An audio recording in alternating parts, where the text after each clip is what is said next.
Come on, baby. Okay, looks like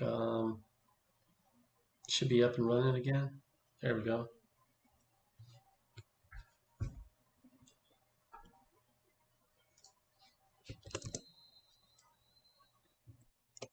Yeah, let's see if it's coming through. Oh yeah, I was playing some Ghost War. I just got a screensaver right now, just placed on here. Might be easier just to chat this way. We had some people come by last night. We were on the Xbox Live and with Seth and Rogue and Ghost Rats. And we had a few people drop by. It's pretty cool.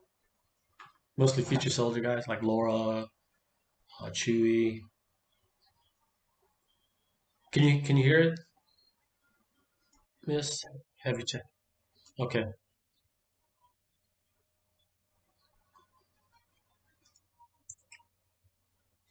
Okay. So you can't hear you now. Let me see. Okay, let me see. Okay. Um, Oh, hold on. Yeah, it was in the volumes. Here we go. Here we go. I think this is hopefully it won't echo. Okay, talk now, Miss. Oh, hello, hello, hello, hello, hello, hello. Yeah, there we go. Got it. Okay. Yeah, I heard that. Yeah, but because I think I'm in Discord, I can't hear anything on any other app on my computer now. That's brilliant, but I don't care. I've got my Discord on my just on an internet web page, so it's not too bad. Oh, clever. Yeah, that's the way to do it, huh? For some reason, my computer just won't have the app on it. It just says no. I don't know what I've done, what I've pushed, what I might have deleted. It just says no. Okay, Blue Fox, you there? Yeah, Looks I'm like here, he's still dude. playing, huh? Are you still playing your game? Yeah, what do you want me to do? Do you want me to do? No, no, you can still keep playing. There's no problem talking and. It's difficult without audio, but yeah, who gives a shit? What are you playing? Battlefield. Trying the new 2042 out, and it does run smooth. It's got to be said. It's lush, isn't it? Love it. It's run smooth. I've The cancelled shooting my mechanics pre-orders today. Just fancy great. Did you? How come? I just think it's a bit meh. I mean, maybe if there's another beta, I might take another look at it. But I've definitely cancelled my order today. It doesn't help that obviously they've not got the skins over the players, so everyone looks the same. I mean, I'm not a massive fan of Battlefield, but I thought this one was going to be amazing. Also, there's only one mode, so you can't really judge it Yeah, from you that. can't but really tell. You need those other Yeah. modes in to really. yeah, definitely. So And that's the thing. I mean, we'll talk about Frontline in a minute, obviously, Tommy. That they've gone with the flagship mode, but if you looked at that video that they presented, there are other modes. Mm-hmm. Yeah, and Yeah, Hazard looks amazing. So that what they haven't actually advertised yet is the non-battle royale modes. Yeah, well, they did say Probably something similar to that. They said something like being able to squad up. I think was three-man team or some shit. Yeah, because from that video, surely there's got to be four. They showed they majored on the expedition mode, which is the battle royale thing. Mm-hmm. And mentioned I think Tana Gabriella, who's the producer that was in the video. I don't know. She was just in the video. Mentioned multiple modes. Yeah, I mean, they can't just release a battle royale. I mean, well, I don't know, Warzone did it, but that's off the back of another massive PvP already franchise, PvP only franchise, pretty much. So, I mean, and you can squad up on Warzone. You know, you can have up to 10 people. Yeah. Oh, I mean, surely you've got to be able to squad up on Yeah, Frontline. it's like PUBG, shit like that. The essence of Ghost Recon is that squad feel, isn't it? You know, you're a unit. You know. Yeah, but they've slowly kind of pulling that away too. We were talking about it last night, like how you used to be able to go minimal 6v6, and if it was a squad match, you go 8v8. And Tommy, are we Yeah, on? I mean, Are Yeah, we we're live live. yet or not? Mm-hmm. Live, yeah. Yeah, I mean, I think Ghost War for Wildlands was obviously the 4v4, and I think that worked well. But I think there was a definite separation of the classes on that, whereas Breakpoint not so much. You know, I think there was a need for people to play. Well, you were forced to play separate classes, whereas on Breakpoint you're not. True. Yeah. Which is another. I mean, I know we all talked about this when it first came out, didn't we? You know, what we wanted to change. You know, 18 months ago now. Well, I was never a fan of been the class restriction. I mean, Future Solar kind of had it, but not as restricted as Wildlands. Wildlands was just way too much because, I mean, if you had a point man, a predator, and a scout, that's all you needed. That's all you could have. You could only have one of them. You play Ghost Recon Breakpoint with a 4-bar squad of medics, all running revivalist, a 40% damage reduction, and you tell me that's fair. When you're playing an echelon or that's probably not very balanced. Yeah. No, it's ridiculous. So that's what people do now. There's 2 squads I know of that will just run a 4-bar medic squad. That's what I'm saying is that Wildlands made you pick those 3 classes. You had to pick those classes. In every tournament we ever played in, because the others weren't competitive enough against them. You mean? No, those 3 classes, you had to have them. I mean, from that's why. I mean, I just didn't like it. But anyways, that's an old title that nobody's playing anymore. I mean, some people are, but not. I don't know. I mean, Big Blue, you play Wildlands still. Yeah, it's busy. You can hear me now. Hey, man, we got you. Yeah. Finally. There we go. I love technology. All right. Hey, but you're in. That's all that matters. Yeah. Okay. So let's get away from Breakpoint, and because we can talk about that shit all day, and Wildlands, Future Soldier, Draw. We could talk about that. I could, but I mean, at least that's stuff we know about. Yeah. The main reason we're all together, man, and because we wanted to have a little discussion was because of what they introduced with Frontline, right? Frontline. Yeah. I mean, it's not even that of attractive of a name that I can't fucking remember it. I'm just really disappointed in what they showed us and lack of communication prior to this. I mean, I can tell you without breaking NDAs, we didn't know shit about it. The majority of us did, and so it's a big shocker. Yeah, so it's probably what's important, I think, because there's been a bit of talk about this, is Delta did not know about Frontline. So let's be honest about it. So a few individuals in Delta, very, very few, did know, but it was a different program. Yeah, so I knew. I played Frontline, but I played that under a separate NDA, at a separate kind of arrangement than Delta is. But how do they even approach you about that? Well, you probably can't talk about it. Same as usual. He's probably. You get contacted and say, "Would you like to take part in this?" And of course, you say yes. Of course, you do. Well, yeah. Or would you not? You know, because you want to know what the new project's about. You want to know what's involved. And obviously, let's be honest. I'm still under NDA. I can't tell you anything about gameplay, etc. I can tell you my feelings about the game, I guess, to a certain extent, which are pretty obvious. I mean, it's Battle Royale and a Ghost Recon game, which is just a fundamental flaw in the premise.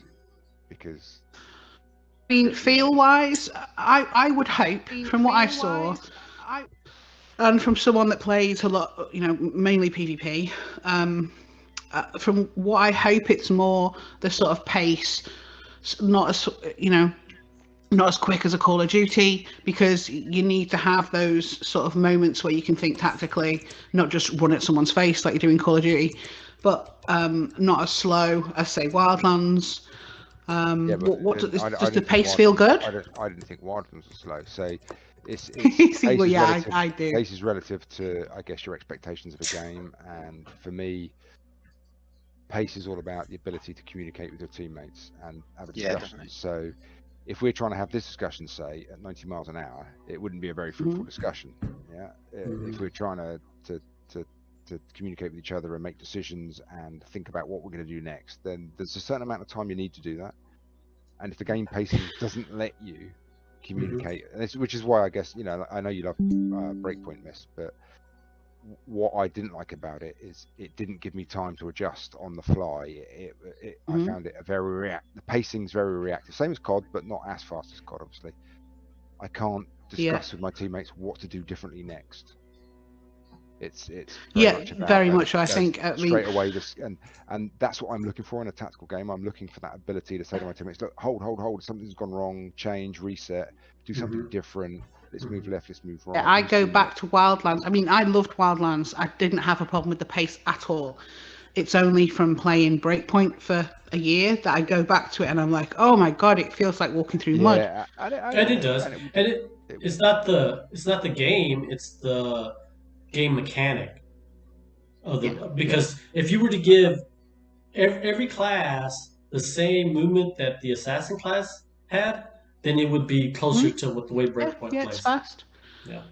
I like to be a support class, so I was always a scout, so I was always slow and at the back anyway, and droning out and stuff. But generally, I was never running forward. Places was too pacey for me because the drones would kind of like up the pace. The drones in the tower forced the pace to go up every now and then. It would cause you to react. Yeah, very much so. Whereas I think Breakpoint was advertised as a tactical shooter, and then it was an arcade shooter at the end of the day.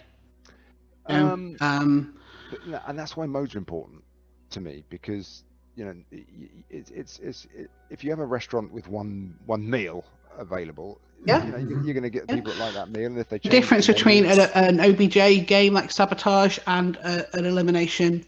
But that's the same title. That's the problem.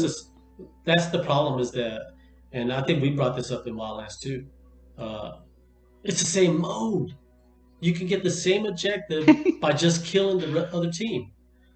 That's the problem. Especially in Breakpoint. Yeah, in Breakpoint, I think you need to do that because the position of, unfortunately, the position of the bombs, the sabotage positions in Sabotage are so badly done that it's unfair. So if you spawn at one side, you have access on 4 maps. There is access to both bombs from one position. Yeah. All they need to do is turn a bomb 90 degrees. What I'm trying to say just 90 degrees, and that would be stopped. Lack of, like what Blue was saying, is lack of modes. I mean, Sabotage and elimination, it's the same shit. It's the same thing. Because you can still win by killing the other team. Where if you had different modes. Yeah, but you always could with Siege. Like a King of the Hill, something like that, where you have to hold an area. The conflict was the best. But yeah, where you had to. And the problem was that there was no respawn. That's what kind of. Respawn or revive, the ability to revive. So, like, if you got that in Frontlines, because obviously I didn't test it and I don't know, that'd be cool. But it's the stuff I didn't like was the dropping down of the tower or spawning gun turrets. That I mean, everyone says it's like Fortnite. No, it's not like Fortnite. My daughter plays Fortnite, and you know, you're collecting resources, you're having to build on the fly, and it's a much faster game. Frontlines looked faster, and I'm cool with, you know, communicating at that kind of speed because I play Warzone. I play Airsoft, so I'm used to kind of switch, target left, move right, you know, third party, top window fire, boom, and go for it. So that's not the problem for me. The problem was it didn't look like Ghost Recon. It just looked like any other FPS. You know, that was my issue with Frontlines, was it was just disappointing. You know, I'm concerned about these dropping down of things. I mean, you've played it, Blue. Does it feel bad? It looks to me like you're going to call in a sniper tower, you're going to get shot climbing up it. You know, are people going to head glitch behind the cover? I don't know. Obviously, I'm underage, so underage. Yeah. I can talk about what you see in a video, and there's a couple of aspects to that mechanic that draw an observation from. And one, it's not unrealistic. I was having a discussion with on the forum earlier today about it, actually. Helicopter support, air support, dropping in equipment is not unrealistic per se. Well, it's 2042, isn't it? What's unrealistic? What's unrealistic for me is that you've got multiple teams that are competing in the same arena there, and if that's unrealistic. And to be able to bring in air support, you have to have air superiority, and you're not going to have 34 competing air factions dropping support into an individual squad of 3. So yeah, realism wise, I mean, come on. So the concept's bust before you even go there. So before you even look at the mechanic of dropping a sniper tower, and I'm not even at that level of saying, well, is a scissor lift something you'd bring to a battlefield? Yeah, right. It's kind of like it's because you wouldn't. It's kind of like before you even get to that level, it's look, the premise that we're here. Why would Spec Ops go into a situation that the objective is to get some data and then extract in a helicopter, then get helicopter support to bring them equipment? And who's got air superiority in this AO? Because there's only going to be one team that's got air superiority, or you wouldn't have ground forces there in the first place anyway. Yeah, so because it should be limited. I mean, like on the beta of the competition game 2042, you have one tank, you have 3 scout vehicles, 1 transport helicopter or 2 transport helicopters, a gunship, and anti-aircraft, and you can drop them in if they're available and not already in use. But what you don't want to be able to do is just spam an absolute ton of tanks. Everyone jumps into a tank, for example. I'm just using a wild example, and then but all of a again sudden with Battlefield, it is only 2 teams. There's not going to be what are they saying, 100 plus? So what, 80? And see, I think what Luke is trying to say. Battle Royale is effectively. I mean, you don't get Battle Royale in boxing, do you? You get it in wrestling, and because it kind of like. But I mean, Warzone is out there, and it is the most successful BR game ever. I mean, look at it. Yeah, but it's Call of Duty. That's a different community. Is successful. It's an entertainment. Yeah, so you can have wrestling, but if you have a battle royale in a serious sport, it wouldn't be a serious sport anymore. And Ghost Recon's a serious game, and it doesn't lend itself well to a battle royale mode. And see, I think that's what Blue's saying is that. So, what did Richard Dansky say? He said, so if it's an actual situation, it's a what-if type situation, then that's what Ghost Recon's about. If it was anything else, it would be sci-fi. We've got to talk a bit of context here, because what the trouble with the juxtaposition of those 2 videos is that... But it's still Ghost Recon. No, I know there's different, but what I'm saying, it's still a Ghost Recon, so it should be a realistic type situation where Richard was saying it should be realistic. But what Richard was saying was about Ghost Recon, and then we saw the Frontline video. But still, so I think I mean, maybe there will be multiple modes. There's been a lot. Maybe there will be multiple modes. That will just be another one. Like a Battlefield, where there are lots of different games that you can play. The big battle royale, 50 versus 50, will just be one of them. There's multiple modes, and also just in terms of where those videos were positioned, Richard Dansky was talking about Ghost Recon. He wasn't talking about Frontline. But Frontline has a Ghost Recon as well. But Frontline has a Ghost Recon title. It says Ghost Recon. I'm not on that. So that's just separate issues. So criticizing Richard Dansky for Frontline, I think, is a little bit unfair, because he wasn't talking about Frontline. No, I understand that. What I'm saying is that Frontline is still portrayed as a Ghost Recon game. And I understand Richard was talking about Breakpoint and the previous Ghost Recons, which all of them, kind of had a real life, what if this happened, right? And so then Ghost Recon drops Frontline. Ghost Recon's Frontline. And I'm just trying to make the comparison that what he said is, if it might happen, then that's the Ghost Recon thing. You're sitting in special ops with all the cool shit, the real life stuff. And now we're getting Frontline, which is a Ghost Recon title. It's what he would compare it to as a sci-fi game. That's what I'm trying to say. That's what I was just going to say, so in the context of Ghost Recon then, and just appreciate there's lots of different players get into Ghost Recon for different experiences, but for the PvP community, what is the ideal? Do you all have opinions on what would be the ideal PvP experience in Ghost Recon as a franchise? Yeah, and that's what I was thinking. So to me, PvP has always been about teamwork and tactics.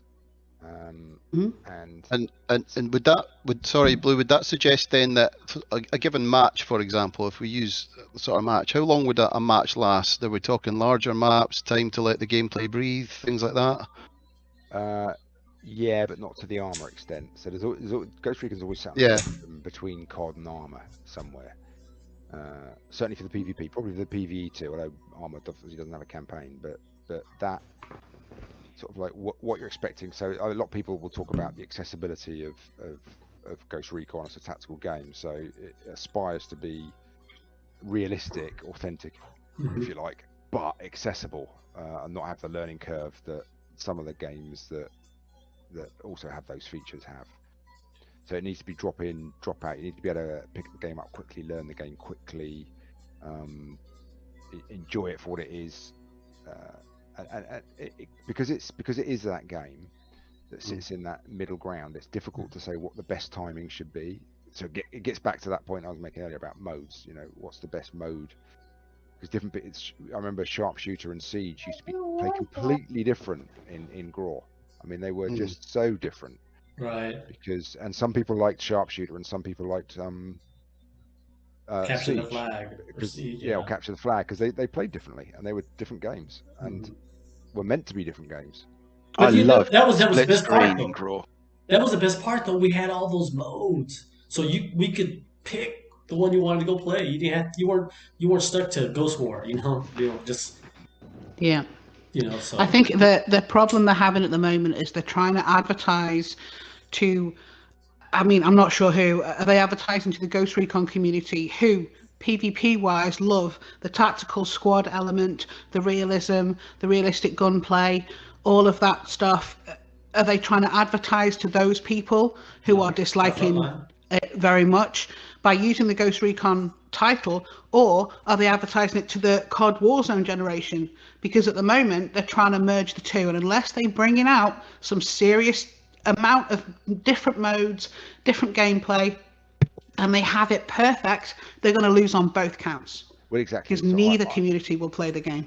I think it's a different They best have a ton of bots ready to fill those servers with 100+ players. So I think they're appealing to the mass market with Frontline. They're appealing to Battle Royale players. They're appealing to that thing that's grown up with Fortnite, and I think that's the intention. Maybe. That's brilliant. If they can keep both sides happy, that would be amazing. Well, the risk you run, of course, if we had neither. That is the worry. That is the big worry for Frontline. It's a very different proposition though when you're throwing 100 players into one round though, to what you kind of got just now, where you've got like teams of 4. I mean, thinking about that. That's why to me is you have to ask yourself the serious question: Is Battle Royale suited to the GR ethos? Is it the brand image? And no, I can't square that. So can't reconcile it. No. Yeah, I can't reconcile those two things. It's like I like ice cream, I like steak. I do not like ice cream on my steak. Steak flavored ice cream. Exactly. That's fucking funny, dude. So what if you had to eat real quick? You only had 2 minutes to eat. I still wouldn't eat ice cream together. Throw it all together. So put it in a blender. As much as I like those two things, there's things about that's well put. Yeah. I like yogurt and I like beer, but I don't like beer in my yogurt. No, God, that's grim. That's Guinness, isn't it? So here's a question for all of you guys. For me too, really. What can we do? Good question. We've been fairly cut out on a lot of things anyway, haven't we? To be fair. 3 years. It's 3 years in. There's not a whole lot. Yeah, there's not a whole lot you can do now. There's no Frontline company. There's no Delta company equivalent. I'd like to see us all stop being in silos, to be honest. If there is a Far Cry group, which I'm sure there is, and a Wildlands group and a Frontlines group, why aren't we all just in one great big pot? Working together, playing, doing stuff, chucking it all out, but we're all siloed. Do you think that people backstage in the gaming world, think that we don't mix our games? Do they think that because I play Call of Duty, I won't play Ghost Recon, or because I play Far Cry, or I play Outriders, I won't play Destiny? Or do you think they put us in these pigeonholes to think that we don't mix? I mean, I'll play any game because I'm a gamer. That's what we do. We will try anything because there's so much fun out there and so many different games for us to play. And I don't know whether they pigeonhole us or do we pigeonhole ourselves. I don't know. I don't know what the selection criteria are, because I wouldn't classify myself as a gamer, even though I play a lot of games. I classify myself as a shooter gamer, if that makes sense, with the occasional bit of driving. Now I play cross everything, so I'll do Neverwinter Nights, Scrolls Online, Pandemic, Catan. Battlefield is always the game I go back to. Ghostland, Recon, Wildlands, Breakpoint, Star Wars Squadrons, Battlefront 2, Warzone. I will. Also the. There's a bit 2.4 Hospital in there. yeah, like that cooking game as well, where you've got two players and you have to cook stuff, and the vehicles are moving. I can't remember the name of it. And Tumblestone. The thing is, maybe that makes me a gamer. All of these games play to their niche, though. That's the thing. A good game is playing into it. Unique proposition, differentiation. So that's the real point there, Vandar, because it doesn't matter whether it's ice cream or steak. It matters the context in which it's being consumed. So I don't know, and it's, to me, it's Frontline's just trying to be more than it perhaps should be. I kind of saw it coming when they announced that they were moving to a strategy of free-to-play mobile gaming. I thought they were going to go down this route, but they've done it across just about every Clancy franchise now, and it's all kind of the same offering with a different flavour. Which there's you've got Heartlands, you've got Frontline, you've got what's the other one again that they're doing the same with? Hyperscape. Hyperscape totally flopped. God. So. But Hyperscape was impossible to learn. Me and my mates tried it. We switched from Warzone, and we tried to give Hyperscape a good go, but it is just such a fast game. I don't know. I mean, I'm 48. Maybe my Twitch skills are rubbish now. I very much know that. What about Splitgate then? Which one? Halo. Did you play Splitgate? No. First-person shoot with portals. Give that a try. No, I didn't give that. I mean, I tried Lemnis Gate recently as well, and I couldn't get my head around that. Oh, amazing! It's brilliant. But I love watching it. I'm not sure I've got the brain capacity to understand it, but I love watching people play it. But yeah, I mean, getting back to that, Hyperscape was too difficult to play successfully. We never won a game. Never. And quite often we're getting smashed out really early into it just because it was so fast. Even trying to work as a team, and I think that's what's important on Wildlands. You squad up with your mates, you scout out the objective, you ping the targets you're going to shoot, you count down 3, 2, off it goes, and then you go, right, we're going to storm the building. You can do that in Warzone, etc., but that's not what the players who do Wildlands and Breakpoint are looking for. Like you say, it's send up the drone. Where are all the enemies? Okay, fine. So I'm going to hook left, you hook right. We'll leave 2 people in the center. We'll start to engage. You work from the left, you work from the right. We'll work outwards towards you, and we'll just take down everything that there is. And then we might go in and storm. Or we might just say, sod it, everyone shotgun, let's go. Okay, so and you can do that. So see, exactly what you pointed out, dude, was I think what Blue Fox was talking about is that you're working together to do this, right? You're working as a team to identify at a good pace. It's not just go. The circle's closing in. You gotta hurry. It's the ability to discuss and decide, and to discuss and decide requires a little bit of thinking time. And some games don't need that, and kind of like you don't want that. That just makes it boring for people. It's like the difference between chess and other games potentially. Okay, so I'm reading in the chat. It goes, I think it's a bummer that we don't have any other third-person tactical person shooter on console other than Wildlands. Yeah, so that's another aspect of Frontline which we should discuss really. I mean, the move. I know Ghost Recon started as a first-person shooter, but has become, and especially with a lot of the Soken guys that got into Ghost Recon and other I mean, I started with the first person and spent, when GR2 came out, I spent probably about an hour looking for the first person option in the menu and wondering why I couldn't find it. Seriously, I kid you not. But now Ghost Recon is associated with third person view and what that gives you, which gives you that thinking time, because you can see without being seen, which means there's a certain amount of temporal space that you get to make decisions, and so I find third person more tactical than first person. Again, because I'm not sure with all the rest it's less realistic though. It's a lot less realistic. You shouldn't be able to look behind a wall. It's less because first person is not realistic from the mechanic. You know, I've said before, I've got eyes that swivel, I've got an articulated neck, spine, my shoulders turn. Yeah, but you're not an owl. You can't look behind you. Yeah, I know. I don't have to look in the direction my feet are pointing. No, you're right. But the tactical play is the way people behave, not the way people just physically see. Yeah. And I think third person mimics better the way military behave, which quite often is having the advantage of being able to see without being seen, observation points, looking through slits in walls. I think a third person camera lock is necessary. You know, we see. I mean, I know that we all disagreed on a lot of things when it comes to Breakpoint, and disagree on a lot of things when it comes to PvP, and that's what makes Delta Company so good, because we all have all these ideas that we can discuss and put forward. But there was one thing that we all agreed on was a 360 camera. Was not acceptable.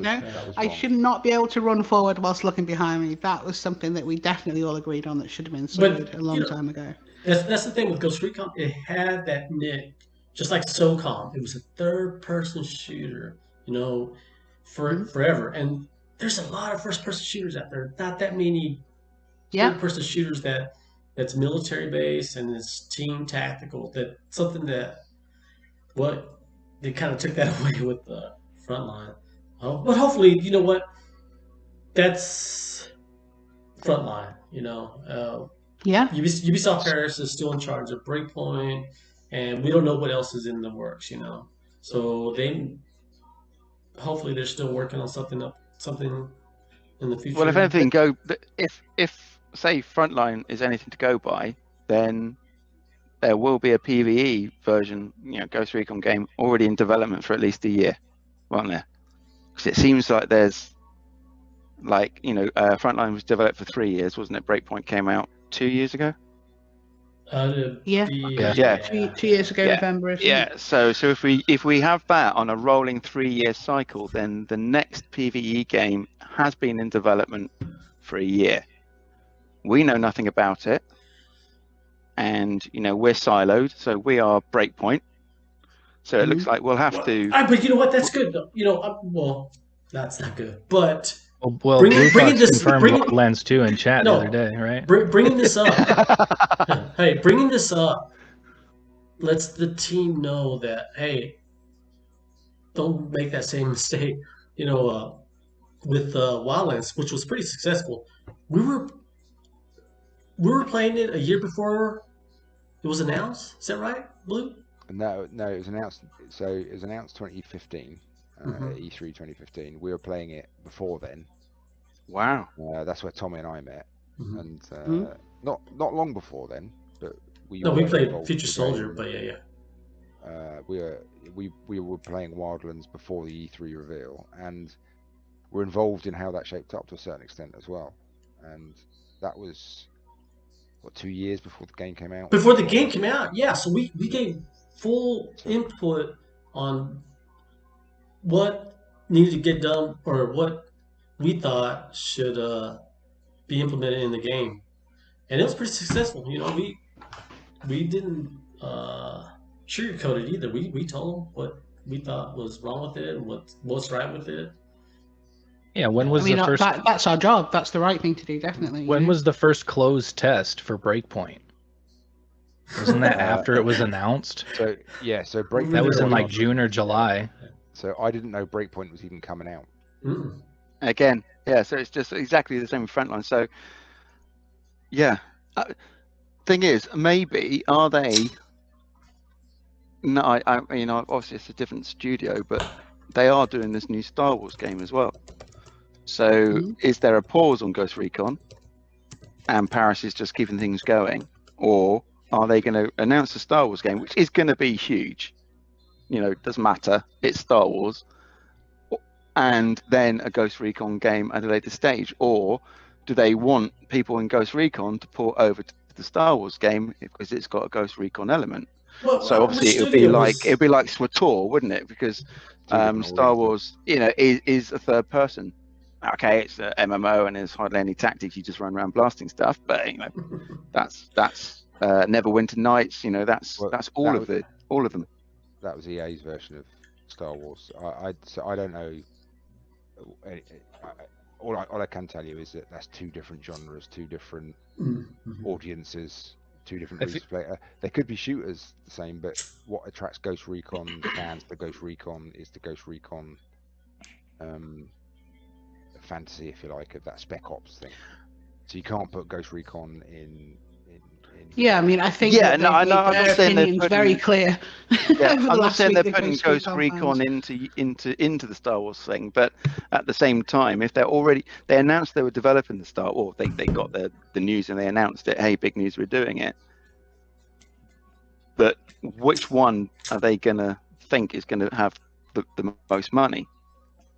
You know, which one is? Do they want two games coming out? They need to do something like the Star Wars that EA made. Well, just to think That's what they should do. Just Dance generates a lot of money, dude, and we don't hear nothing about it. I'd be very surprised. Yeah.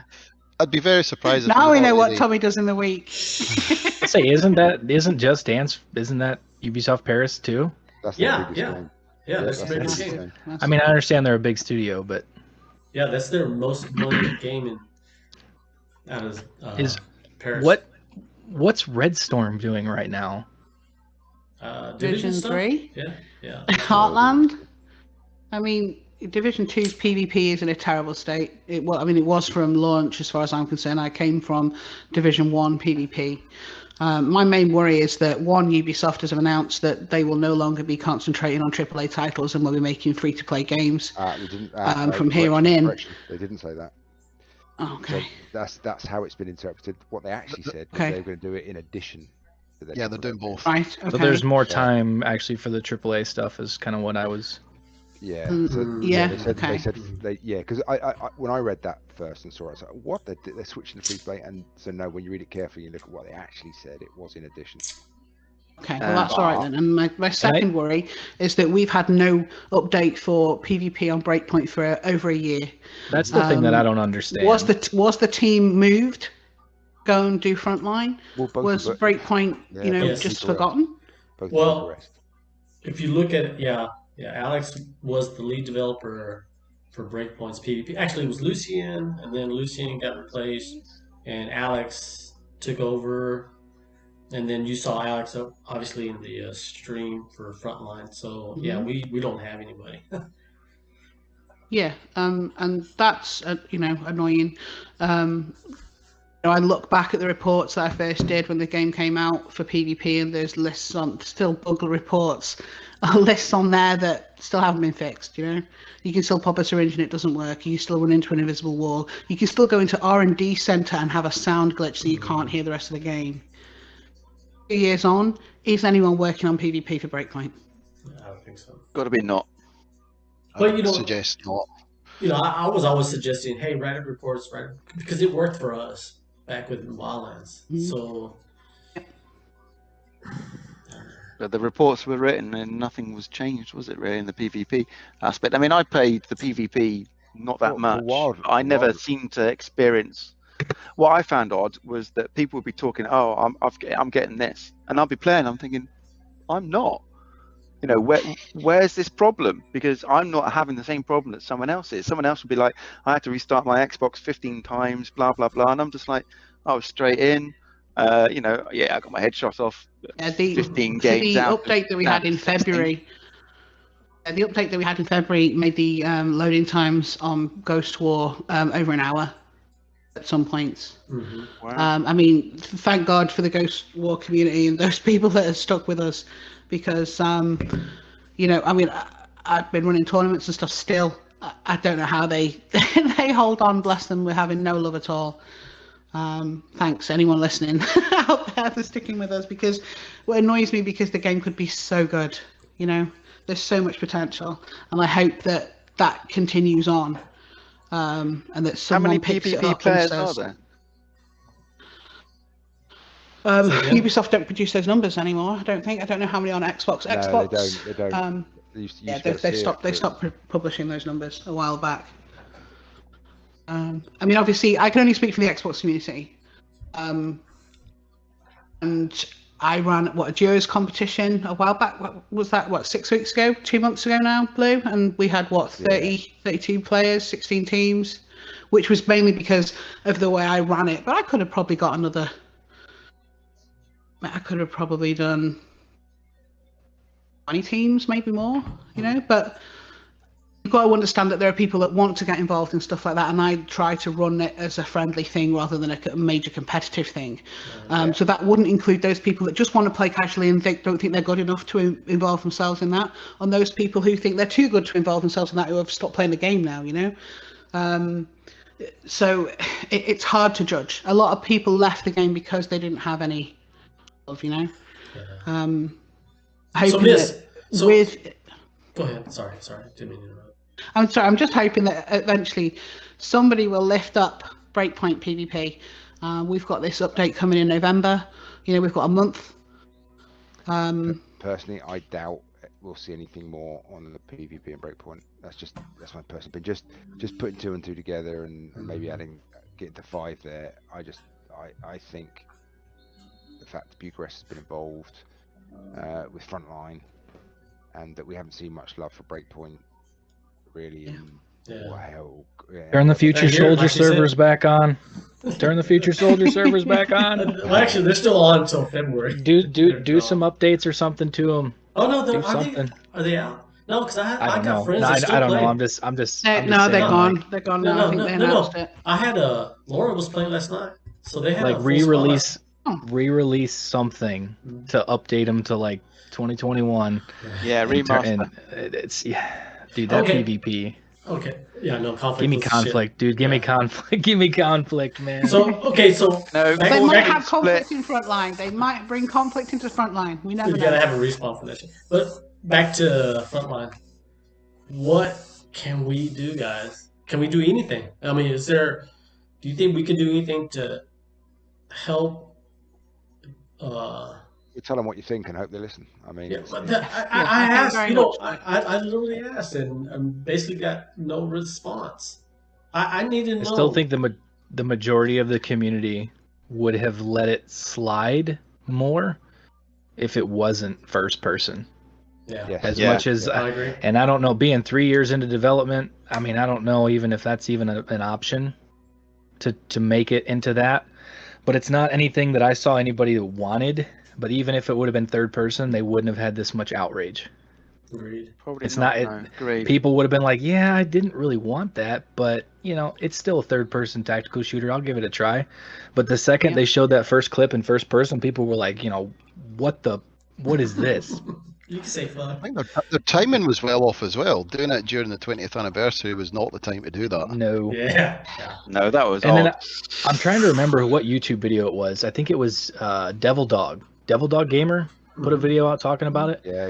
And the way he put it was like, the entire gunplay experience and everything, because everything in that game, everything in Frontline is from Breakpoint. All the weapons, all of the other things that are in there are from Breakpoint. Yeah, and when you shift it from the third person shooting mechanics to a first person with sort of the same mechanics on the back end, it is not like, I haven't played it, so I don't know how the controls feel, especially on console, because I play on PC now. Just it's easier with a mouse and keyboard. But you go from a third-person coded game to a first-person. Like, I don't know what all the coding they've done on the back end, but it's not going to feel like you want a first-person shooter to feel, I don't think.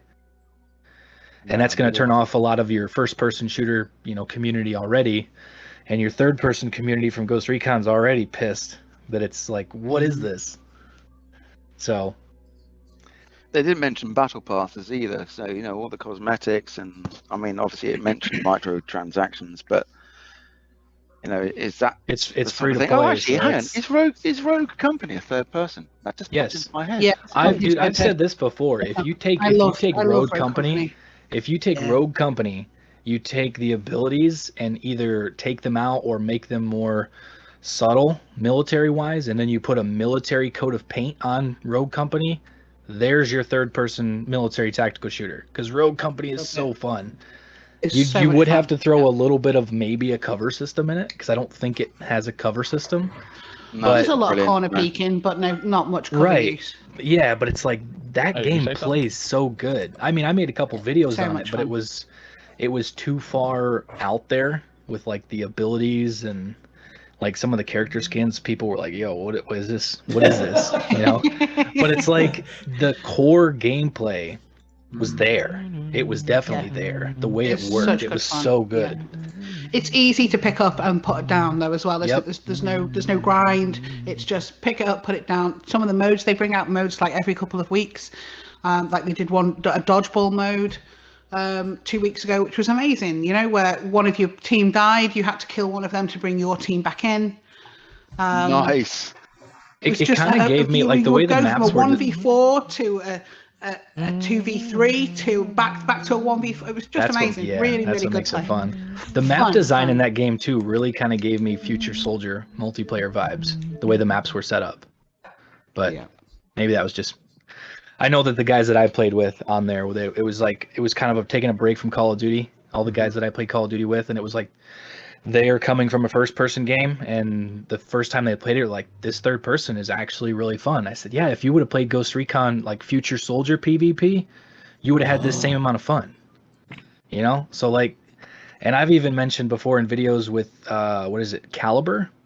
It's a third-person tactical shooter made by, I have no idea. It's some, like, Russian or German company. That if it had a cover system, there would be, like, your really addictive Ghost Recon PvP.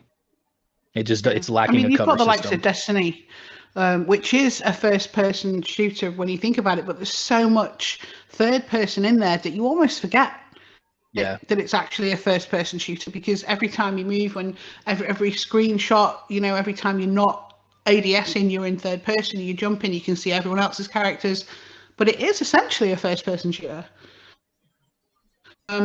If they could mix it somehow like that, add a bit more of the fact that you can see your character, make it worth, Well, bring that up, miss.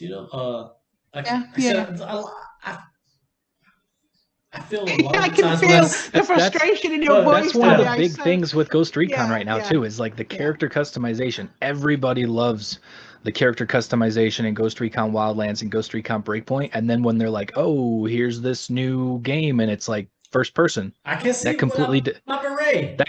That completely defeats the entire purpose of like the character customization side of things. Kind of. I'm sure there's going to be an emote wheel in there, though. There's going to be an emote wheel.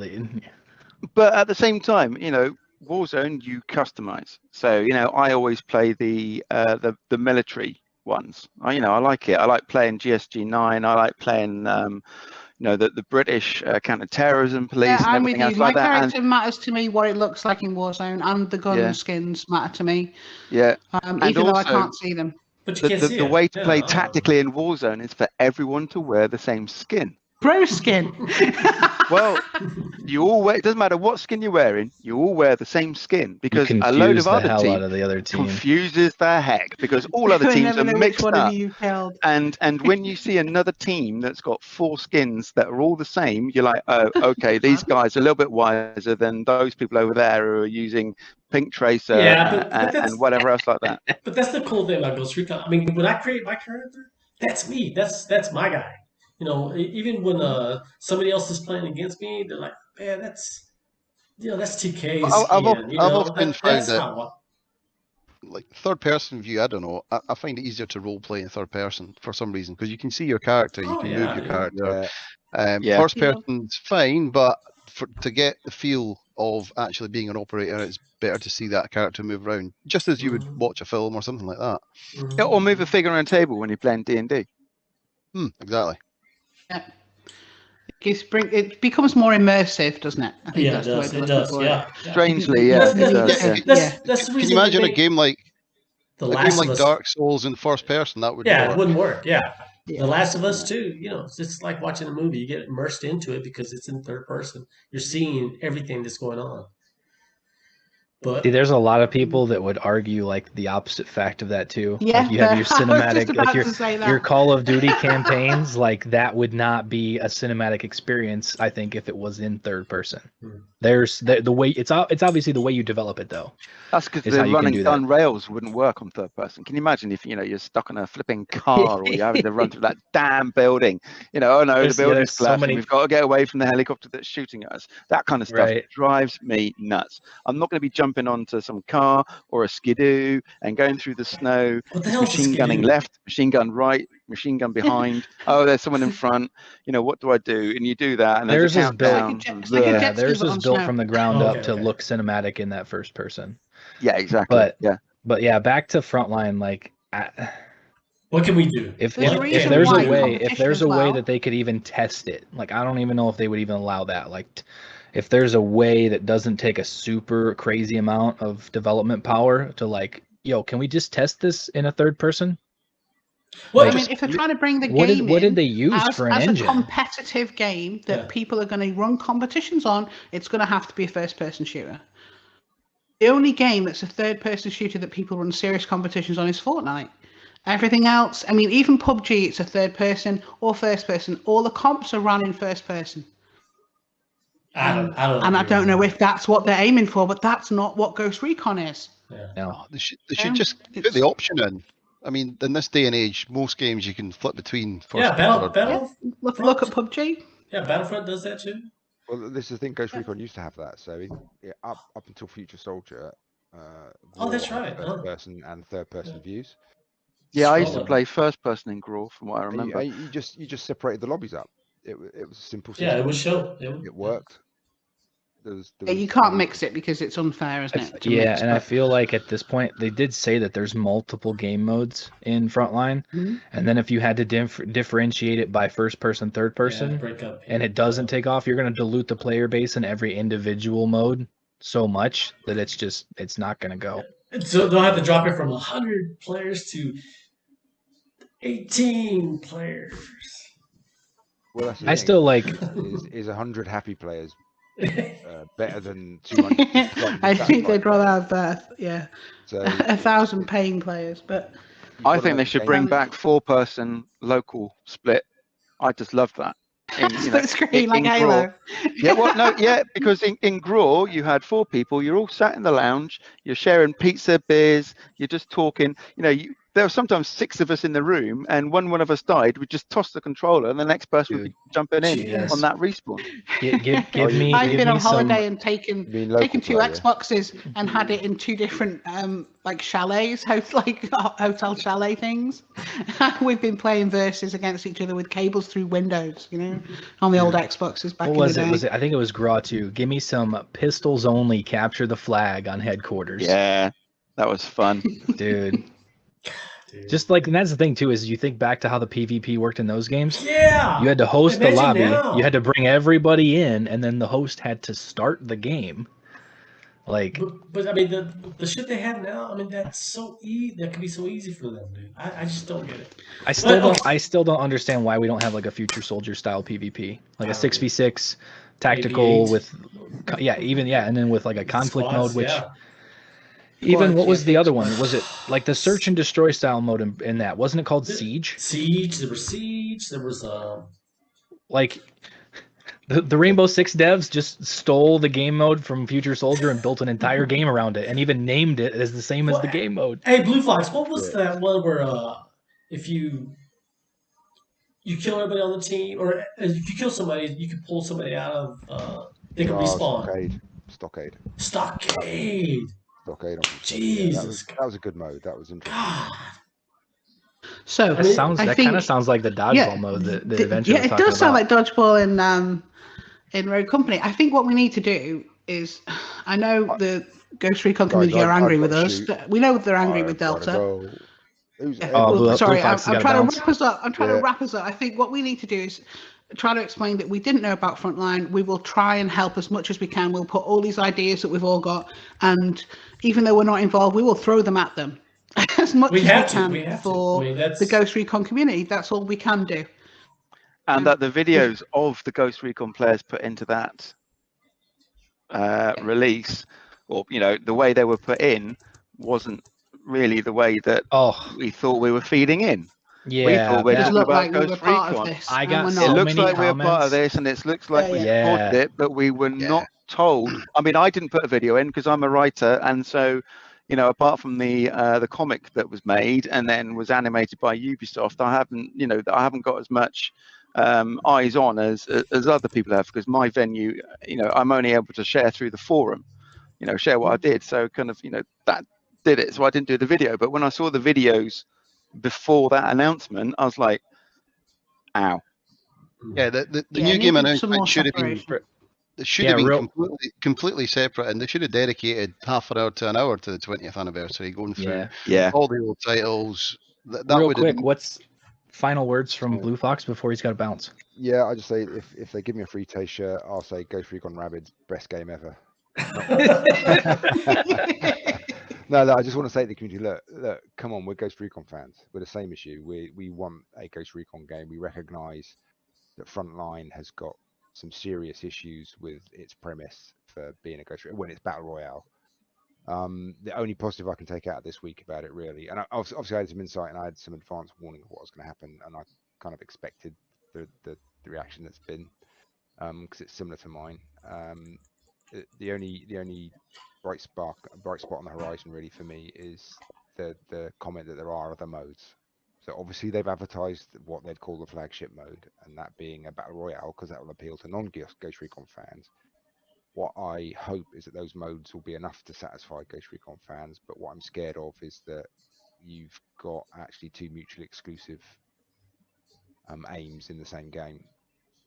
So you can't win Ghost Recon fans over and have battle royale. I feel like they were they were chasing another player base, and to be honest. And like I think you said at Misadventure, you just end up pissing off both player bases. So yeah, agree. Yeah, you can't. Yeah, so it's and to me, my wish is that all those people that play Fortnite and Warzone would recognise the attraction in Ghost Recon without Ghost Recon having to change. Yeah. I mean, hopefully it will be the Battle Royale will just be one part, and we will get 6 different modes that we can play: 4v4, 6v6, 8v8, sabotage. All of these other things. King of the Hill, Rescue the Hostage, all of this sort of stuff that we've known from all the other games that were amazing that they could put in, and hopefully will put in and are putting into Frontline, which will help all of us come together as a gaming community that do PvP. Totally. Got to go. I think it. All right, Blue. Pineapple to shove up my ass unless I get upstairs. Good hearing from you. All right. Cheers, buddy. See you later, guys. Take care, buddy. See ya. Night, Blue. But what Misadventure, what you just said too, with the being able to do the different modes and everything like that. That's what Battlefield Portal's doing too. With Battlefield Portal, like literally you can take any map that's in the game and custom make game modes and then post it up to dedicated servers for people to play. So you could literally create any game mode that you can think up that's on an existing map, box it off to the size you want and everything, and create the spawn points or whatever, and mixed timelines. Hey, okay, guys, you got to Mm-hmm. remember though, it's going to be a free to play, and they got to make their money somehow. They're not going to make their money by giving you access, being able to do all that kind of shit.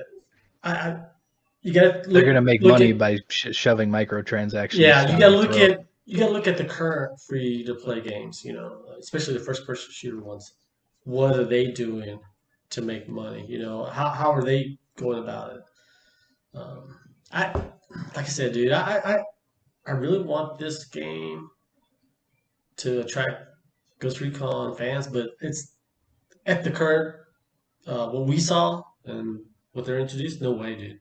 It's no, not for Ghost Recon. Yeah, and a couple of guys that I'm got to play it, open-minded. like I think Bayz even said it in his video that he wasn't sure why they showcased Frontline the way they did in the reveal trailer, because the way they advertised it and the way it played were actually quite a bit different. They advertised it as like, I don't even know how to explain it, but like with the whole calling in like the sniper towers and the big mobile covers and stuff, he's like, that didn't happen that often. Like the way they advertised it, it was a lot different than the way it was playing. Yeah. From what he could say in his video, what he was allowed. Yeah, they sort of tried to cram everything in, didn't they? In one minute and a half. They should have made it about Motherland, done the 20th anniversary, and then talked about what's coming for Motherland. Or I couldn't believe Motherland had like a 40-second teaser, and that was it. Like I was like, what? And most of it was a rewashed cutscene. Like, let's not even deny that. Oh yeah. Yes, that was the exact same cutscene with Breakpoint assets thrown over the top of it. Yeah, you can go back and watch it. I know I keep going on about how PvP I am, but I'm still excited to hear Bowman's voice. I really was. I honestly think too is like we don't like. This is actually an actual live stream, so I have to obviously be careful what I say. But I think there is way more to Motherland than people are thinking. Yeah, I do. We don't even know really anything about it, but I think there's Future Soldier. I think there's way more. Like technically, and this is somebody was talking about this. I can't remember who it was on Twitter, because back on the forums, I want to say it was on Reddit, where Ubitune, somebody asked about Moa Island, which is the big island to the east that's been covered in clouds since the release of the game. Yeah. And people were like, "Yo, is that going to release in year 2?" And they said, "No, it's not going to release in year 2." And this may be me really reaching with a tinfoil hat. We're not in year 2 anymore. Year 2 was over on October 4th. We're technically in year 3, and there's some guy. There's some guy. That's all I don't even know really who he is. That has supposedly some source inside of Ubisoft saying that we are getting Moa Island, and there's like something huge coming with Motherland. But I think they're wanting Motherland to bridge the gap between now and whatever the sequel is in the future. That's a good point. Yeah, I think they're looking at it, and I agree. I think they are. I think there's going to be quite a lot coming with Motherland. Hopefully, there is. And I know that, in my opinion, I don't know anything about it, but it feels like a bit of a soft reboot almost. Just from the build up to it, it's that kind of scale that I'm getting the feel of in terms of what they're talking about. Someone also pointed out that Aroa is actually a Crown property. It's leased. So it's CIA. I read this. It was like, I read this. Yeah, I read it. So the CIA are trying to make it an independent thing. Then basically the CIA, I mean, obviously it's a special activities detachment, isn't it, of CIA, are going to war with the British. So are we going to get to see the SAS? Oh my life! Could you imagine that? British paratroopers, UKSF as the bad guys. I want it. They're gonna Ghost Recon. Ubisoft's gonna take something from someone else, and all of a sudden you're gonna see Captain Price show up on Aroa. Oh, that'd be amazing. It's a crossover with the old voice actor that doesn't do Price anymore, that did the original Captain Price. He's actually a British actor. He just pops up. Yep, just keep going. I definitely feel though, like there's some huge plot holes that they need to square away though. Yeah, they didn't think that through. I mean, seriously, the CIA are actively working against an ally to create an independent island, and the Brits are just going to go, yeah, okay, that's not going to happen. Well, they do that might anyways, happen, right? but if they did, they'd have to pay insane amount of money. They gave up fucking Hong Kong. Come on, man. They just say, come here you go. Take it. It's That was I mean, to be fair, 99-year British give lease. a That lot was a of lease. stuff back. I was a lease. Okay. Well, I mean, like from the PvE standpoint, do you get who's Thomas? You guys know Thomas? He's a community manager. No. Thomas here. What's his UB? Oh, yeah. Hirohas? I don't know what his UB thing I've is. seen him pop up. Yeah. He said, "I'm insanely excited about Frontlines, etc." Well, Congratulations. he said And then- because this is the huge plot hole. Like I don't know. Like I said, if they didn't think their tweet through, but when Ghost Recon teased Motherland, the first sentence was Nomad is being called back to Aroa. Yeah. When the hell did he leave? Hey, but you know, Motherland might explain all that shit, dude. We don't know. Right, but that's like what he said too. Because he like what do you call it? Quote tweeted that and said so proud of the work done by the team. And I said I do have one question. I said it says in the tweet that Nomad is being called back. I said when did he leave? And then he said I think you were on this too because you did like the teaser for Future Soldier. But he said that's a question for another time.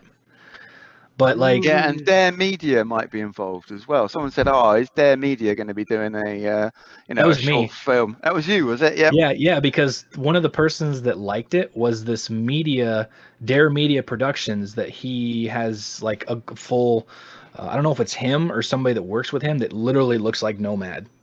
Like he's Maybe done multiple little things, and I'm like, tell me they're gonna show Nomad getting off the island in some sort of a short film. Like I'm like, dude, we've been trying to get off the island for 2 years, and you're gonna get him off in a short film. I said, are you really trying to piss off the community? Like, maybe they've already said done in the it once. future. well, I kind of called him out on that because he liked it and then replied to it with like the Men in Black neuralizer, like there's nothing to see here. Yeah, saw that. Yeah. Yeah, and then I was like, I liked it, and then he actually hit me up in a direct message. He's like, "Yo, I'm just messing with you." He's like, "Dude, Ubisoft hasn't contacted me or anything." He's like, "I would love to do a short film for Ubisoft, even with like a really small budget." But he's like, "Yeah, they've never contacted me." I'm like, "Dude, you had me going so hard thinking that they were gonna do this in some sort of a short film," which I don't know. There's definitely some huge plot holes, and we're less than we're 3 weeks away. Is that what I mean, Motherland it's is? a major plot hole, though, isn't it? To be honest, they are going to be trying to create an independent nation out of what is technically part of Britain. It's like the CIA all of a sudden saying, "All right, sod it. The Falkland Islands is now going to be independent." Well, that's like I just feel like you guys are right. They're gonna figure out a way to fill that plot hole, but it's like they're saying that he got off the island, and now for some reason there's no Sentinel, there's no wolves, and there's this whole new Russian unit that took over the whole place. Come on, man. But it's not Bodark. I still need to finish season 1 for God's sake. From the one little actual snippet of gameplay they showed of like where it was taken over by the Russians, there was no Bodark logos. There was no Ravens Rock logos. It was almost like a new Russian faction that actually had new enemies. Because if you look close, like there's what did they call them? The enemy archetypes or whatever. Yeah. There's 2 dudes walking that look nothing like any other soldier that's in the game. Okay, so what's the timeline right now for Breakpoint in Motherland? I don't know. Like compared to Future Soldier, right? Future Soldier takes place a year prior to Breakpoint. Originally, it wasn't supposed to. I think the reveal trailer or whatever the reveal thing was, Breakpoint was supposed to be set in 2022. And then when the game released, like that very first cutscene that shows it says Aroa or whatever archipelago, and then it says the year, it says 2025. Future Soldier took place in 2024. Yeah, so maybe they've skipped ahead in 3 years. Well, that's the thing too. Is like when did he get off the island of Aroa? And then that was supposed to be it. Aroa was supposed to be Nomad's last thing, and now they figured out a way to rope him back in. But what's the difference between? Squid Gamed him back into it, haven't they? Well, like, what's the difference between the actual game that we've been playing for the last 2 years and Motherland? Because it seems like there is a time gap. He got off the island. Now he's coming back to the island that's completely under Russian control now, trying to help the outcast that's somehow in bed with the CIA. Like, there's some major plot holes that they really need to explain, and it's releasing in 3 weeks. It's the multiverse. As long as the gameplay is good, that's what matters. Yeah. Okay. Well, I feel like when they said too that like this is going to be the biggest update, because like all the other updates, there was there wasn't technically any new enemies. I mean, you had the Terminator update, yeah, which that's different. But like this, the first little video clip they showed right before like the Future Soldier camo dude kind of whoop comes across the screen, all the enemies that you see walking around in that short little gameplay clip, they're all new enemy archetypes. They're completely new enemies. Didn't Gollum have a couple of new enemies though? Like boss drones and stuff. Got the raid island, yeah. But and that's the thing too is like I even tried to like take the Russian words that were like up on the walls and that little tiny little bit. They don't translate right. Yeah, that's the only one that translates right is the little red sign that just means stop. Stop. Everything else on the buildings doesn't translate. Hey, maybe we're in for a fucking big ass surprise today. So I honestly think this is Ubisoft Paris too. So well, like he was saying, I honestly think it's very possible that this could be like a reboot of Breakpoint. Like there's gonna be like a whole story to it, and this is like a full reboot that's gonna lead into the next game. I feel it's going to be a fresh start. I hope so. Yeah, or at least an entire campaign is what I'm expecting. Yeah, there's definitely something because this whole you have to sort of free the entire island again is what they said, and it's this whole new Russian faction, and then you have a Future Soldier thing. Oh man, dude, and that's the thing. Back when Laura was still here, I told her because this was back during like the what was it, the Sam Fisher DLC? Because at the end of the Sam Fisher DLC, he's like, "Hey, I'm gonna go back and I'm gonna send in the cavalry," and I sent her a DM. I sent what was the other guy that he doesn't work there anymore? I can't remember. Javi. Yeah, I sent him and I was like, "Yo, here you guys go. Here's the thing. If that's when I said Hunter Team, and I gave him like this whole detailed like." It could have been turned into like a 5-minute cutscene. I'm like, yo, this is what you guys should do. I'm like, if you do decide to bring back Hunter Team, do it like this. And I swear, dude, if this pops up in here, I'm suing them. I want my royalties. Oh my god, that's copyright infringement. Nah, dude, you signed all kinds of paperwork you didn't realize when you joined Delta Company, dude. Your name is not even yours anymore. It's Ubi. Signed away my YouTube channel. I don't even realize it yet. Mm-hmm. You didn't read the fine print? I don't think I read any of it. I was just like, where do I sign? Yeah. But from a Delta point of view, don't you think we should have been involved in Motherland much earlier? We should have been hyping this. As a writer, I need some lead time because I've got deals. I've got a full-time job. I work with the NHS. All that kind of stuff. They should have sent me a Bible of this is what is on here, so I could just start cracking. Even just like little hints and tips. Short 50 word stories, 500 word stories. Just dropping them into the forums, dropping them up into places, and people are going, "What the hell is this? What is going on? This looks cool." So I'm a fan of the franchise, not individual games, and that's why I thought Delta was the franchise, not just one game. Yeah, I think that's where a lot of folk were confused because it came as a surprise to me, to be quite honest.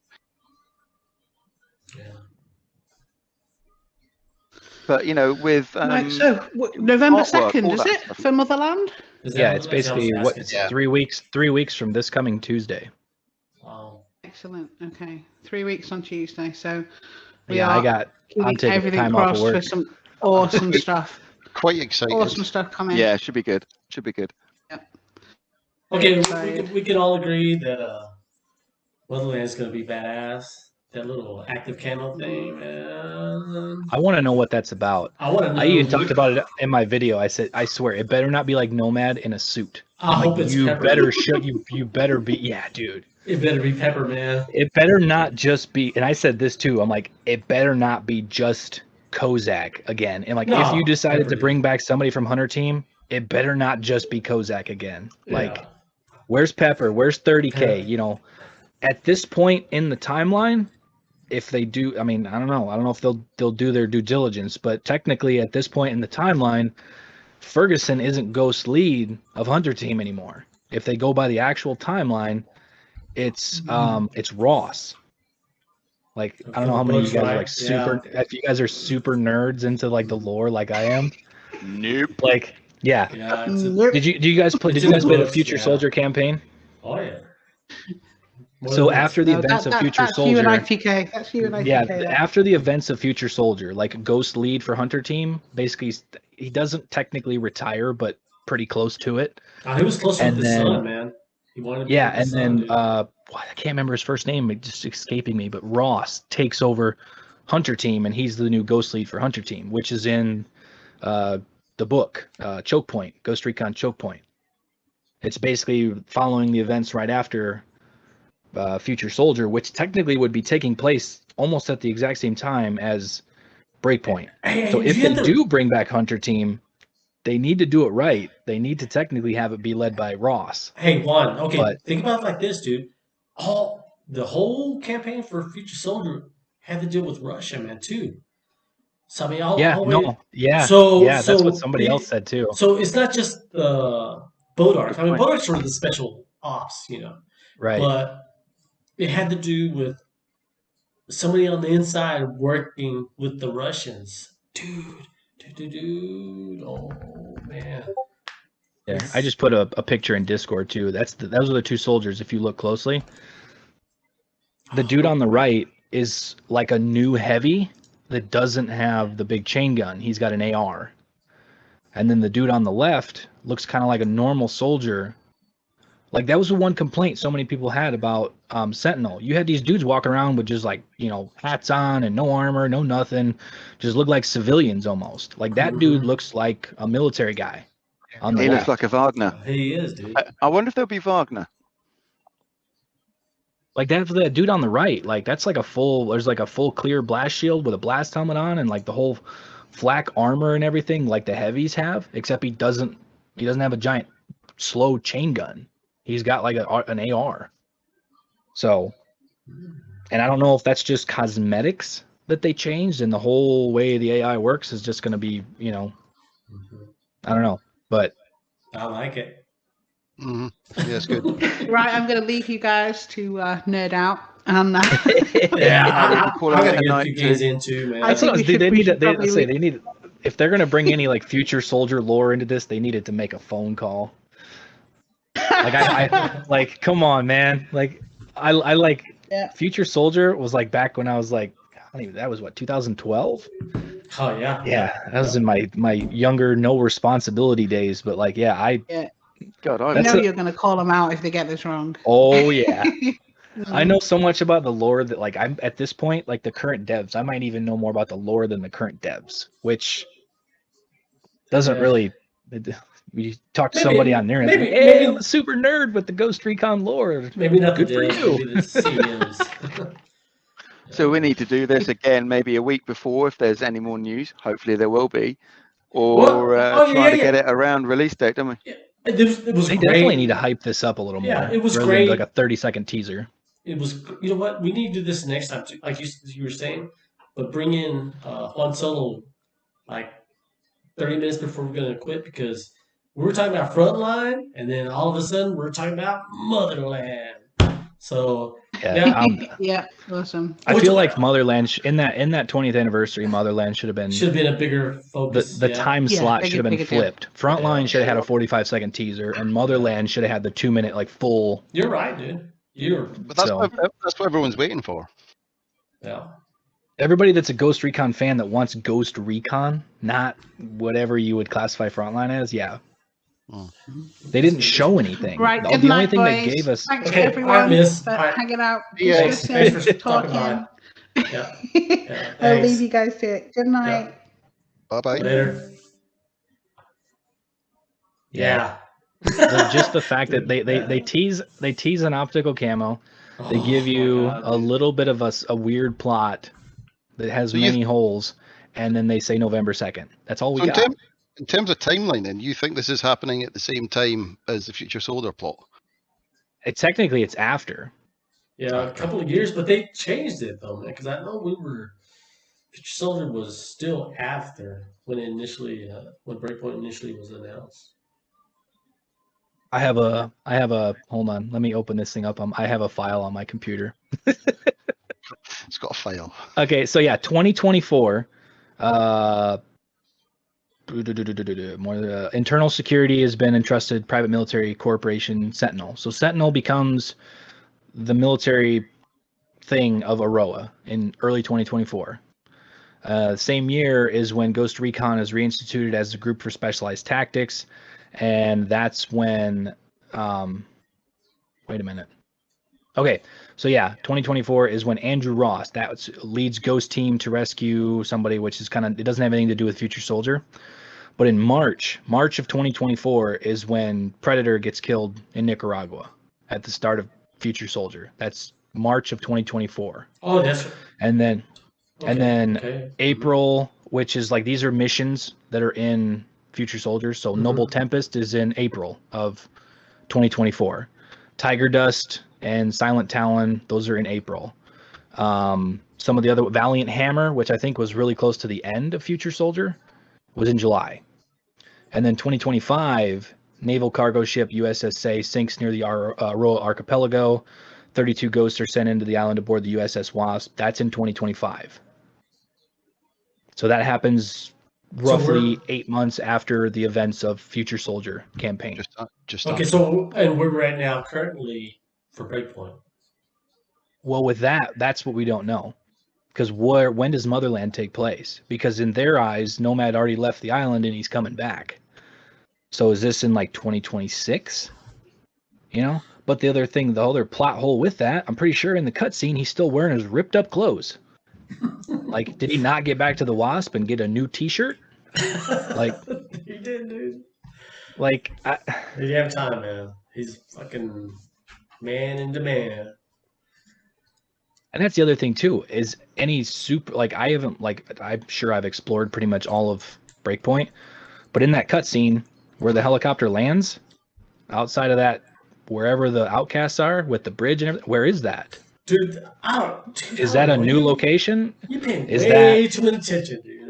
Yeah. I saw the active camo, dude. That's all I saw. I was like, in fact, I forgot the rest of the video, dude. I just saw the active camo. That's well, all it was like the rehashed Wildlands helicopter cutscene. They land at a location that I've never seen before, to my knowledge, on the island of Aroa. It was it's definitely not the Outcast area. Like, every time you're in the game and you go and talk to the lady at the Outcast place, not that the islands way down south, that ain't it. That is not where they land. And then they show that base that's like fully taken over by the Russian whatever. I think that is an actual base down towards the south. I'm meaning to go in and try to find that and try to get like a picture in photo mode that kind of matches that with the big mountain in the background. Hey, you put in that word, dude. I don't have time for it, but yeah, you do that. But yeah, I feel like with 3 weeks away from the biggest DLC in Breakpoint, and they've even confirmed that, and it sounds like it is going to be pretty massive, and we got a 45-second teaser and a release date. That's all we got. Maybe that's why they want to give too much, man. You know, if it's the biggest one. If it's the biggest one, I mean, they give us a little bit more to nibble on. Well, it might be our like, even if update. Shit. That's the thing too, is if what if it is a reboot, and there's so much there that it doesn't need to have an update for a while.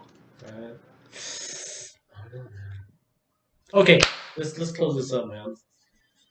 So I appreciate everybody that hung out the whole time, and I mean, the question is still, the main question I asked earlier was, what can we do to help Frontline, or what can we do for the community to make Frontline something that we want to play? That's all we can do. Keep talking about it, keep giving feedback. You're right, dude. You're right, dude. Keep talking about it. Yeah. I feel like, even though like only a couple people that lived in over there, Germany area or whatever it is, over there in Europe, got to do like some testing or whatever for it. Like, Basie put up a video, and I think a couple other people put up like a video talking about it. I feel like even in that matter, Delta Company is underutilized. Oh yeah. Even in Breakpoint at this point, I almost would say that Delta Company is underutilized. Yeah. But it needs to be more like what you guys have talked about with like the Breakfast Club. Yeah, it was. But at this, I almost feel like they have too many members in Delta Company to do that. two-way discussion with the devs, or at least about that. Just having a conversation with the studio or something like that. That's what I was expecting. If we could have stuff like that, then we can preempt some of the stuff. Well, without getting other people's feelings hurt, you're right, dude. There shouldn't. There's way too many people, and I'm kind of upset that they didn't invite really.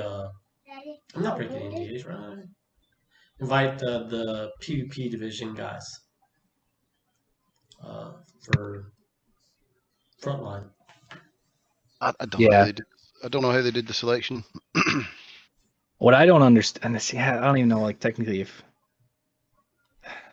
I mean, it is what it is. I'm trying not to cross like the line. Yeah, but like for instance, when people re-up their NDAs, like I'm not really. This isn't really anything that's not classified or whatever. People that wanted to re-up it that have nothing to do with the brand anymore, absolutely nothing to do with the brand. There's one person in particular that like when I saw it and was like, you still want to be in this? Like, you have nothing to do with this anymore. Yeah. Like, that doesn't make sense. Like, I feel like it needed to be less people that were more concentrated on, bettering the. And I'm not saying that like the amount of people that's in it, like they're not bettering the franchise or whatever, but just I felt like it was going to be more of an exclusive thing to where they could really kind of get that feedback. But there's hundreds, I think, at this point, hundreds of people. There's a lot, and there's way too many. We had 8 people. 8 people in the Breakfast Club. 8? Yeah. I mean, I've been active on the forums and stuff like that, but I've been having the same conversation since this launched. So, I mean, I'll go through periods where I'm quiet, just doing other stuff. But as soon as anything happens, I'm jumping on and putting my tuppence worth in terms of opinions and stuff like that. But yeah, I'm not allowed to post on the forums. Last time I posted on the forums, I got all the forum guys upset. They were mad. It's so toxic, dude. They hate. They're just like, who the hell is this guy? And I'm just like, are you serious? Just because I don't post on the forums doesn't mean I'm like, especially because like I've been on the forums for like, I've been registered on the forums for like 6 years. And I've posted like maybe 20 times. And they're like, they see that because it's like right there in your name, right below your name. It shows like, who's this guy? And I'm like, that don't mean shit, dude. Because I'll post my fucking when I registered in 2002, and I've got like maybe 80 posts. Yeah. 2002, dude. That was like 6 months after the first Ghost Recon launched. So yeah. Yeah, hopefully, like with like kind of a final thing here, the being the fact that the Frontline is developed by Bucharest, hopefully Paris is, like, maybe they are, maybe they aren't, who knows? But hopefully they are developing another PvE with a PvP, like with a proper PvP, like I've even said too, you can make a whole standalone PvE. The PvP, separate them. Don't make the thing like you did with Breakpoint, like the whole leveling, shared leveling, and all that stuff. Yeah, make a designated PvP, and if you really want to be like lazy, port Future Soldier PvP and just up the graphics, up the controls, keep the maps, make a good progression system, where a leveling system with like a prestige system, kind of like the Ghost War ranking system was in Wildlands or whatever, but like done. That's it. You don't have to overthink this and craft something crazy and use parts of the open world map for your PvP maps. Like, remaster the Future Soldier PvP, like the very end. I don't know how many maps were there at the end, but like all of those maps, all of the modes, you don't have to change anything. Just kind of up everything with the resolution, the textures and stuff. Because I mean, that was over a decade ago at this point. Yeah, and you're done. Sure. Like, it's already built. Just fix a few things, up the graphics, maybe kind of tighten up the controls and stuff. Bring it over. Done. You know what's funny?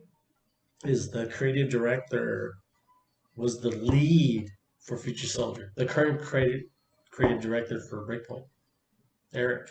He was the lead for Future Soldier. That's what I don't understand. What, like, is this a decision coming from higher up? It's like be. you should make it this way. Yeah, it'll be higher up. It's part of their strategy of move to mobile. This is all part of that. So I doubt they've had much influence over it. Well, if there's any higher ups watching, you know, we need to have a dinner date and we need to talk. I get to pick the restaurant. Hey, Vandar, I appreciate you coming in here, man. It was, like you said, we got to keep the conversation going and to get our point across, dude. To get our point across. Just keep talking. Yeah. And one solo dude. Next time we need to, like, when we set this up, I'll have to like block out a time and then like co-stream this or something. Yeah, dude. Of course. Yeah, dude. I was struggling to I literally just got back when you guys did, like, I saw that you guys were all in Discord. I literally just got back from the zoo. Took the kids to the zoo today. I was like, oh shit, awesome. I forgot. Well, next time we'll make a big deal out of it. This is our first time doing it, so let's keep going. Next time we need to get some Ubisoft people in here and be like, all right, interrogation time. Let's go. That's the question. Hey, well, guys, I've got to go. I'm gonna run some Ghost War with Mud and enjoyed talking with you guys, man. And you, good to talk. All right, take it easy, guys. Later. Catch you. Bye bye.